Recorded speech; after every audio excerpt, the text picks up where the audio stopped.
గత ప్రభుత్వ హయాంలో ఇసుక పాలసీని తుంగలో తొక్కి కార్మికులు పొట్టకొట్టారని తణుకు ఎమ్మెల్యే ఆర్మిల్లి రాధాకృష్ణ అన్నారు. ఈ సందర్భంగా ఆయన మాట్లాడుతూ టీడీపీ ప్రభుత్వం ఎన్నికల్లో ఇచ్చిన హామీల్లో భాగంగా ఉచిత ఇసుక విధానాన్ని ప్రవేశపెట్టడంతో ముఖ్యంగా భవన నిర్మాణ కార్మికులు కుటుంబాలు సంతోషం వ్యక్తం చేస్తున్నారని అన్నారు. ముఖ్యమంత్రిగా ఉన్నప్పుడు 2014 నుంచి 19 వరకు ఆ రోజు ఉచిత ఇసుక విధానాన్ని తీసుకొచ్చి పేదలందరికీ కూడా నామినల్ ఖర్చులతో ఇసుకను అందించి ఆ రోజు నిర్మాణ రంగాన్ని కానీ భవన నిర్మాణ కార్మికులకు కానీ ఉపాధి కల్పించే విధంగా పెద్ద ఎత్తున ఆ రోజు నిర్మాణ రంగానికి ఊతం ఇవ్వడం జరిగింది. 2019లో జగన్మోహన్ రెడ్డి గెలిచిన తర్వాత 2019, 2021 ఇసుక పాలసీలతో ప్రజలందరినీ కూడా వంచి పూర్తిగా అసంబద్ధ విధానాలతో నిర్మాణ రంగాన్ని కుదేలు చేసి భవన నిర్మాణ కార్మికులను రోడ్డును పడేసి అన్ని విధాలుగాను కూడా అస్తవ్యస్తంగా చేసినటువంటి దుర్మార్గమైనటువంటి ప్రభుత్వం వైఎస్ఆర్ కాంగ్రెస్ పార్టీ ప్రభుత్వం. గత 5 సంవత్సరాల్లోనూ కూడా నిర్మాణ రంగం పూర్తిగా దెబ్బతింది. ఇసుక కొనుక్కోవాలంటే బంగారంతో సమానంగా పెరిగిపోయినటువంటి పరిస్థితి. పేదవాడు ఇసుక కొనుక్కోవాలంటే దానికి ఎంతో భారంగా తయారైనటువంటి పరిస్థితి. డిజిటల్ పేమెంట్స్ లేకుండా దోపిడీయే లక్ష్యంగా ఎక్కడికక్కడ వైఎస్ఆర్ కాంగ్రెస్ పార్టీ నాయకుల కబ్జాల్లో ఇసుక ర్యాంపులన్నీ కూడా నిర్వహించి ఆ రోజు 20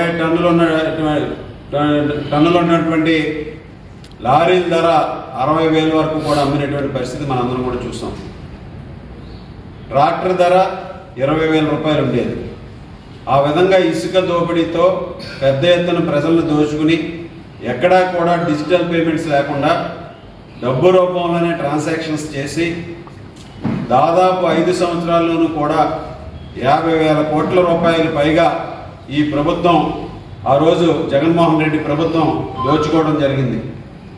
ఆ విధంగా పూర్తిగా నిర్మాణ రంగం దెబ్బతిని అన్ని విధాలుగాను కూడా ఈరోజు భవన నిర్మాణ కార్మికులు కానీ అందరూ కూడా రోడ్డును పడే పరిస్థితి ఏర్పడింది.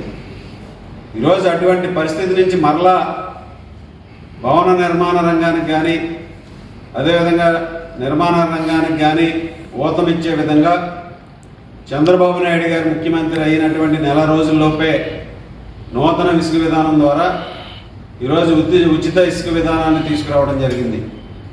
కేవలం ట్రాన్స్పోర్ట్ అండ్ లోడింగ్ ఖర్చులు తప్పితే ఎవరి దగ్గర కూడా డబ్బు రూపంలో వసూలు చేయకుండా కేవలం డిజిటల్ పేమెంట్స్ ద్వారా మాత్రమే చెల్లించే విధంగా ఈరోజు ఉచిత ఇసుక విధానాన్ని తీసుకురావడం చాలా ఈరోజు రాష్ట్రంలో పెద్ద ఎత్తున ముఖ్యంగా భవన నిర్మాణ కార్మికులు కానీ రాష్ట్ర ప్రజలందరూ కూడా సంతోషాన్ని వ్యక్తం చేస్తూ గత 2 రోజులుగాను కూడా ఒక పండగ వాతావరణం ఈ రాష్ట్రంలో కనిపిస్తుంది.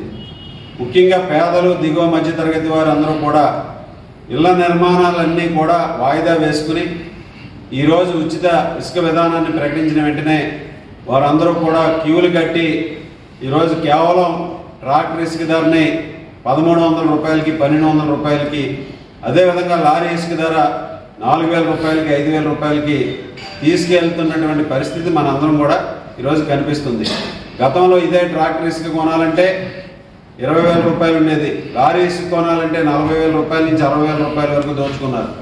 ఈ విధంగా వైఎస్ఆర్ కాంగ్రెస్ పార్టీ నాయకులు ఆ రోజు చేసినటువంటి దోపిడీ ఈరోజు రాష్ట్ర ప్రజలందరూ కూడా చర్చించుకుంటున్నారు. రాష్ట్రంలో ఈరోజు ఉచిత ఇసుక విధానాన్ని తీసుకొచ్చి మరలా ప్రజలందరూ కూడా సంతోషం వ్యక్తం చేసే విధంగా తెలుగుదేశం, జనసేన, బీజేపీ కూటమి ప్రభుత్వం పేదల పక్షాన నిలబడి దిగువ మధ్య తరగతి కుటుంబాలు ఎవరైతే సొంత ఇంటి నిర్మాణం కోసం వెయిట్ చేస్తున్నారో వారందరికీ కూడా ఇసుక ద్వారా ఈరోజు ఉపశమనం కల్పించడం జరిగింది. అదేవిధంగా గతంలో జగనన్న కాలనీల పేరుతో వీళ్ళే ఇసుకని తీసుకొచ్చి పక్కదోవలు పట్టించి పెద్ద ఎత్తున వైఎస్ఆర్ కాంగ్రెస్ పార్టీ నాయకులు దోచుకోవడం జరిగింది. ఈరోజు ప్రతి ఒక్కరికి కూడా ఇసుకను అందుబాటులోకి తీసుకొచ్చి నూతన పాలసీ వచ్చే వరకు కూడా ఈరోజు అందరికీ కూడా కేవలం 200-250 రూపాయలకి టన్ను ఈరోజు అందించే విధంగా ఈ ప్రభుత్వం చర్యలు తీసుకోవడం జరిగింది.